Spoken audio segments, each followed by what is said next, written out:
আলহামদুলিল্লাহ ওয়াসসালাতু ওয়াসসালামু আলা রাসূলিল্লাহ ওয়া আলা আলিহি ওয়া সাহবিহি ওয়া ওয়ালা মা বা'দ।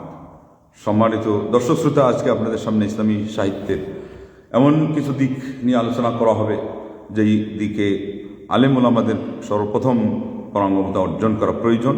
সেজন্যই বিভিন্ন শিক্ষা প্রতিষ্ঠানে, সরকারি মাদ্রাসা হোক, বেসরকারি মাদ্রাসা হোক, সেখানে আরবি সাহিত্য পড়ানো হয়। সাহিত্যের মাধ্যমে আদব, যেটা বইয়ের আদবটা মানুষের মগজ থেকে শেষ পর্যন্ত ট্রান্সফার হয়ে অন্তরের সেই উর্বর ভূমিতে গিয়ে যখন স্থান পায়, তখন মানুষ ব্যবহারের দিক থেকে যে আদব বা শিষ্টাচার সেটা আয়ত্ত করে এবং তাদের মধ্যে ইলম ধারণ করার যেই সহনীয়তা এবং ভারসাম্যতা, এবং ইলম ধারণ করার পরে আরেক দল কী হয়, আরও বেশি অসংলগ্ন হয়ে যায়। ইমাম ইবনুল মুবারক রাহিমাহুল্লাহ বলছেন, ইন্না লিল ইলমি তুগয়ানান কাতুগয়ানিল মাল। ধন সম্পত্তির যেমন দৌরাত্ম্য আছে, ইলমেরও দাম্ভিকতা, অহংকার এবং দৌরাত্ম্য আছে। তার মানে বেয়াদব হয়ে যায় মানুষ। এরপরে ইলম থাকা সত্ত্বেও তার ইলম থেকে মানুষ উপকৃত হয় না, বরং ইলমের সেই খই ফুটানোর কথা এবং ইলমের ক্ষুদ্দার লেখনী, এটা দিয়ে মানুষ আরও গুমরা হয়, যেহেতু তারা জানে যে তার মধ্যে ইলম আছে কিন্তু আদব নেই। এই জন্য আদব দুই প্রকার, একটা হলো বইয়ের আদব, এটা হলো কথার মাধ্যমে, ওইটাকে আমরা সাহিত্য বলে চিনি। সব শাস্ত্রে, সব ভাষায় সেটা আছে। কিন্তু যেটা হলো ব্যবহারিক আদব, এই দুটার মধ্যে যে সঙ্গতি আছে এটা আমরা অনেকেই জানি না। এই জন্য আদবের সহজ সংজ্ঞা হলো উত্তম চরিত্র, গুড ম্যানার এবং গুড মোরাল। ইংলিশ ভাষায় যেটা তারা অনুবাদ করছে, এই সবটাই হলো এইটার মধ্যে এসে নিবদ্ধিত হয়ে যায়। এবং এটাকে কেন্দ্র করে ইমাম ইবনুল কাইয়িম রাহিমাহুল্লাহ বলছেন, আল ইসলামু খুলুকুন কুল্লু ফামান জাদা ফিল খুলুকি ফাকাদ জাদা ফিল ইসলাম। ইসলাম আগাগোড়া পুরাটাই চরিত্রের মধ্যে নিবন্ধিত এবং একেবারেই সেখানে বদ্ধ হয়ে আছে। মানে এটা নিয়েই পরিব্যাপ্ত, এটার সাথে বা এর বাইরের কিছু নেই। সে যদি কিছু একটা বাড়ায়, তা সে ইসলামের মধ্যে বাড়াইল। তার মানে ইমান আকিদাও এটা আল্লাহর সাথে একটা চরিত্রের ব্যাপার, আমল আল্লাহর সাথে একটা চরিত্রের ব্যাপার, নবী সাল্লাল্লাহু আলাইহি ওয়াসাল্লামের অনুসরণ আল্লাহর সাথে একটা চরিত্রের ব্যাপার, এর আগে আল্লাহকে মানা, তাওহীদ সহকারে তাকে মানা একটা চরিত্রের ব্যাপার। মানুষের সাথে সদাচার করা, বড়কে সম্মান করা, ছোটকে স্নেহ করা, আলিমের অধিকার বুঝিয়ে দেওয়া, এক হাদিস যেটা আসছে এটা চরিত্রের ব্যাপার। হাদিসের মধ্যে প্রসিদ্ধ কথা যেটা, যে প্রসিদ্ধ হাদিস আছে, ছোটজনকে স্নেহ করা, বড়জনকে সম্মান করা, এটা না করলে আবার উম্মতের মধ্যে না। এটার সাথে আরেকটা শব্দ আছে আরেক হাদিসে, যে আলিমের অধিকার বুঝিয়ে দেওয়া। এটা কত বড় আদব, কত বড় আদব! ইলমের সাথে সংশ্লিষ্ট যে আদবগুলো, কথা বলতে গেলে কোনো আলিমের কাছ থেকে সেটা যদি আপনি শুনেন, তার নাম বলা যদি স্মরণ থাকে, অন্তত বলা যে একজন আলিমের কাছ থেকে শুনেছি। লিখতে গেলে এই কথাটা ইনার ব্যাখ্যা, এই কথাটা এই তাফসিরের ক্ষেত্রে উনি এই মন্তব্য করেছেন, সালেফে সালেহিনদের থেকে এটা ভরপুর আসছে। এটাকে বলা হয় ইলমের ক্ষেত্রে আদব এবং আমানত। এবার কি বোঝা গেল?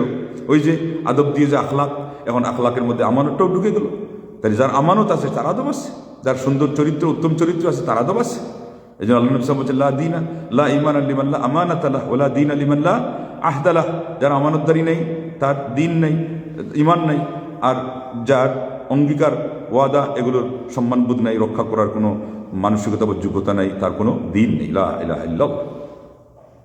এগুলো অনেকেই বুঝতেই রাজি না এখন পর্যন্ত। এই জন্যে যে অনেকেই মাঝখান থেকে দাওয়াতি অঙ্গনে এসে শরীক হওয়া শুরু করেছেন। খেলার ফিল্ডে গিয়ে ওনারা ওই হায়ার করে নিয়ে আসা হয়েছে ওনাদেরকে, ওনার মাঝখান থেকে খেলা শুরু করেছেন। খেলার যে রোল, এর আগের যে নিয়ম, এগুলো ওনাদের জানা নেই। তো ইনাদের মাধ্যমে এগুলো হওয়ার কথা, কিন্তু আশ্চর্যের বিষয় হলো ওনাদের মাধ্যমে অনেকটা ফোকাস হয় না, অন্যদের মাধ্যমে ফোকাস হয়। যেটা আল্লাহ রাব্বুল আলামিনের কোনো হিকমত, যেটা দিয়ে আল্লাহ বুঝাইতে চান যে ওই জায়গাতেই যদি গলত ধরা পড়ে, তো এদের মধ্যে কি গলত ধরা পড়তে পারে। আর গোপন কত জিনিস আছে, অনৈতিক হচ্ছে, এগুলো তোমাদের কার জানা থাকতে পারে, অনেকেরই জানা নাই। এই জন্য আদবের মধ্যে তাকওয়াও শামিল। এই জন্য সালেফে সালেহিনরা যে বই লিখতেন, আজ-জুহুদ, ইমাম আহমদ হাম্বল লিখেছেন, ইবনে মুবারক লিখেছেন, আবু নুআইম লিখেছেন, অনেক বড় বড় আলিমরা লিখেছেন, জুহুদ অনেকেই লিখেছেন। এগুলো দিয়ে আদব বোঝানো হয়েছে। তাইলে অন্তরের একটা আদব, যেটা ওইটা তাকওয়ার মাধ্যমে, জুহুদের মাধ্যমে। জুহুদ মানে হলো দুনিয়া বিমুখতা এবং পরকালের প্রতি আসক্তি সৃষ্টি হয় যে জিনিসের মাধ্যমে। আরেকটা পরিভাষা হলো রাকায়েক, অন্তর প্রস্তুত হয়। তো এইভাবে ভাষায় অন্তর প্রস্তুত হয়। ইমাম শাফি রাহমাতুল্লাহ জন্য বলছেন, ওমান নাযারা ফিল লুগা রাক্কা কালবু। যে ব্যক্তি ভাষা এর মধ্যে দৃষ্টি নিবদ্ধ করে, তার অন্তর নরম হয়। তাহলে অন্তর প্রস্তুত হওয়ার জন্য সাহিত্য, সুসাহিত্য, যেটা যে সাহিত্যের মাধ্যমে মানুষের মনের ভিতরে সুশিক্ষার কি হয়, খোরাক যোগান দেওয়া হয়, এই সাহিত্যে মানুষকে উন্নত করে, মানুষের মননকে তৈরি করে। যেমন আধুনিক কিন্ডারগার্টেনের যিনি প্রতিষ্ঠাতা, তিনি বলেছেন যে শিক্ষা যেটা, এটা প্রকৃত শিক্ষা হলো মানুষের শরীর এবং মন দুইটাকে পুষ্ট করে। দেখেন, সে একটা খ্রিস্টান মানুষ, বিধর্মী, সেও এটা যিনি বুঝতে পারলো, এবং তারাও জানে যে শিক্ষার যদি এই সমস্ত সবাদ এবং ফলাফল না হয়, তাইলে আমাদের সমাজের মধ্যে রাস্কেল তৈরি হবে, আমাদের সমাজের মধ্যে সন্ত্রাসী তৈরি হবে, আমাদের সমাজের মধ্যে বেকার বোঝা তৈরি হবে, আমাদের সন্তানেরা শেষ পর্যন্ত মানে ঝামেলা হয়ে দাঁড়াবে, সমাজের জন্য তারা একটা ফিতনা হয়ে দাঁড়াবে, তারাও বুঝতেছে। কিন্তু তারা তো বাস্তবে সেই নিয়ামত পায় নাই, আমরা পেয়েছি, আমরা পাওয়ার পরে তার কদরটা আমরা করছি না। যে এটা বলতে গেলে বুখারীতে মা আয়েশা রাদিয়াল্লাহু আনহা যেটা বলেছেন, আবু বকর সিদ্দিক রাদিয়াল্লাহু আনহুর কবিতা আছে, আবু হুরায়রা রাদিয়াল্লাহু আনহুর কবিতা আছে, আমির ইবনে ফির আবু বকর সিদ্দিক রাদিয়াল্লাহু আনহুর কাজের ছেলের কবিতা আছে। একজন জ্বর সারলে কি বলতেন, জ্বরে আক্রান্ত হলে কি বলতেন, মদিনার আবহাওয়াকে তারা অনুভূত পেয়ে তারা সাহিত্যের ভাষা যাকে বলে উচ্চাঙ্গের ভাষা, কবিতার ছন্দে তারা সেটা বলতেন। বুখারী শরীফের হাদিস। আব্দুল্লাহ ইবনে রাওয়াহা আল্লাহ সম্পর্কে যে বলছেন, ও ফাওকাল আরশে রব্বুল আলামিন, আরশে আজমের উপরে রব্বুল আলামিন, এটা কবিতা দিয়ে আপনি আশ্চর্য হবেন যে একেবারে বাঘা ভাগা যারা আজকে আমাদের সমাজে আলেম তো না, এই লাইনে পড়ে নাই, যে কাজ যতটুকু যে করছে ওইটাই আল্লাহর কাছে পাবে, এর চেয়ে বেশি তো না, কমও না, কিন্তু তারা শেষ পর্যন্ত এখানে এসে কি করে, তারা তদারকি করে, এমনকি তারা পরামর্শ দেয়, তারা উপদেশ দেয় যে এটা বলা যাবে না, ওইটা বলা যাবে না। ইসলামে কোরআন হাদিস ওনারা মনে করেছে যে ওইটাই একটা আক্ষরিক জ্ঞান। কোরআনে যেটা নিন্দা করা হয়েছে যে শের নিয়ে ব্যস্ত থাকে এবং তাদের স্বাভাবিক অবস্থা ওইটা, তাও আগের যুগে ওইটা। আবার আজকে আমাদের বেসরকারি মাদ্রাসাগুলোতে সাবুল মুআল্লাকাত, ইমরাউল কায়েসের এটা কেন পড়া হয়? আমি ওটা সাপোর্ট করতে গিয়ে বলছি না, বলছি যে এটার প্রয়োজনীয়তার কারণে পড়া হয়। এটার পরিবর্তে অন্যান্য কবিতা আনা হোক, এবং সেখানে অশ্লীল কথাও আছে, অশ্লীল কথা কেন পড়া হবে? এটার কোনো আমি ঘোর বিরোধী, প্রতিবাদ করি।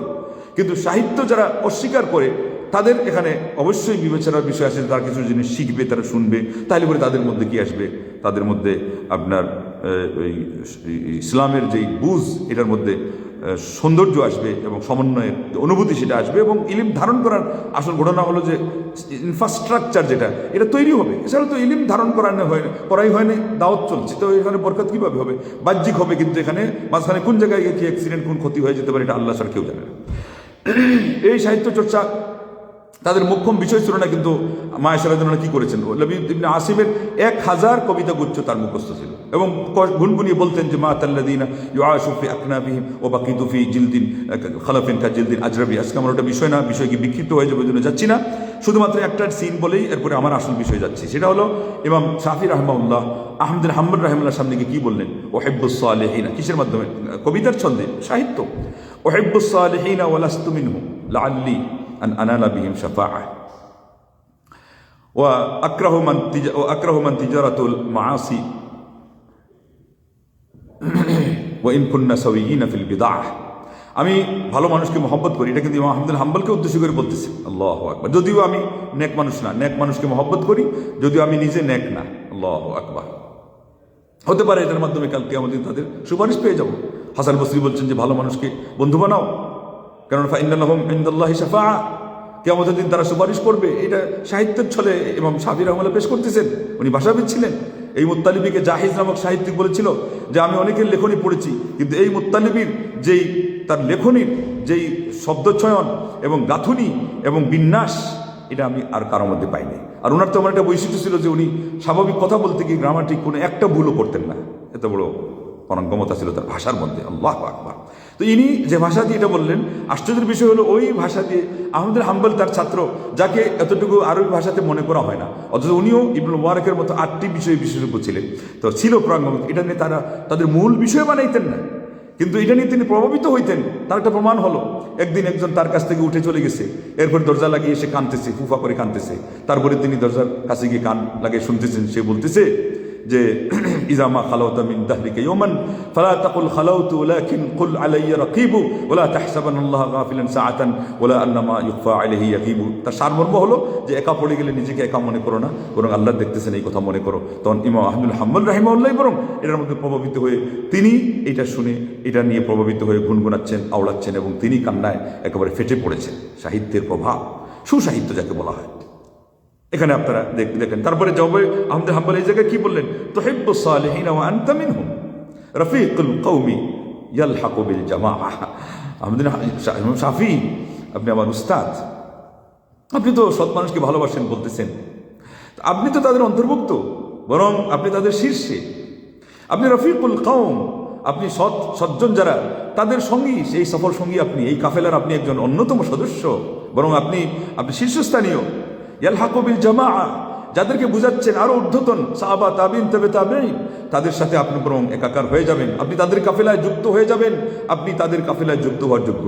আল্লাহ ওয়া তাকরাহু মান তিজারাতুল মাআসি, এবার তিনি এখানে বলতে শব্দ পাল্টাইলেন ও তাকরাহু মান বিদাআতুল মাআসি, আর যার পুঁজি হলো পাপ, মানে তার স্বভাব পাপ। ওয়াকাকাল হামাকাল্লাহু মিন তিলকাল বিদআ, আল্লাহ পাক আপনাকে সেই মন্দ অন্য থেকে, এই পেশা থেকে, এই আচরণ থেকে, এই চরিত্র থেকে আল্লাহ আপনাকে হেফাজত করুন। দোয়া করে দিলেন তার উস্তাদের জন্য। প্রসঙ্গত উল্লেখ যে হাদিসের ক্ষেত্রে আবার শাফি রাহিমাহুল্লাহ রোল হিসাবে উনি আসলেই উস্তাদ, কিন্তু এরপরও হাদিস যেহেতু ইনার কাছে বেশি থাকতো, শুনেন এটা আরেকটা পয়েন্ট, তখন তিনি বারবার বলতেন, তাহলে এখানে উনি ওনাকে উস্তাদ মানতেছেন, তাদের কাছে এটা দ্বিধার কোনো বিষয় নাই। হাদিস আপনার কাছে আসলে আমাকে বলবেন, এমনকি বলছেন এই হাদিসটা মক্কি রাউি থেকে আসুক, মদনী রাউি বর্ণনাকারী থেকে আসুক, না কুফার বর্ণনাকারী থেকে আসুক, নাকি না বসরার, না সিরিয়ার, হ্যাঁ, এরকম কথা উনি বলেছেন। মানে এখানে আমার কোনো স্বজনপ্রীতিও নাই, এখানে আমার কোনো গোলামিও নাই, হটধর্মীয় নাই। এটা হলো ইলম শিকার জন্য বিনয়। আল্লাহু আকবার। আজকে আসুন, আমার যে মূল বিষয় এখনো সেটাতে যাই নাই, এইটা হলো যে আজকে আলিমদের যে দুরবস্থা, বিশেষ করে দরবারি আলিম। সবাই বলে যে একদল দরবারি আলিম, আরেকজন কারবারি আলিম, আরেকজন দরকারি আলিম, আরেকজন তরকারি আলিম, কত কথা। কিন্তু বর্তমান বিশ্বের বেশিরভাগ আলিমদেরও যে অবস্থা, সেটা চিত্রাঙ্কন করেছেন ইমাম জুরজানি, কাদি জুরজানি। যে জুরজানি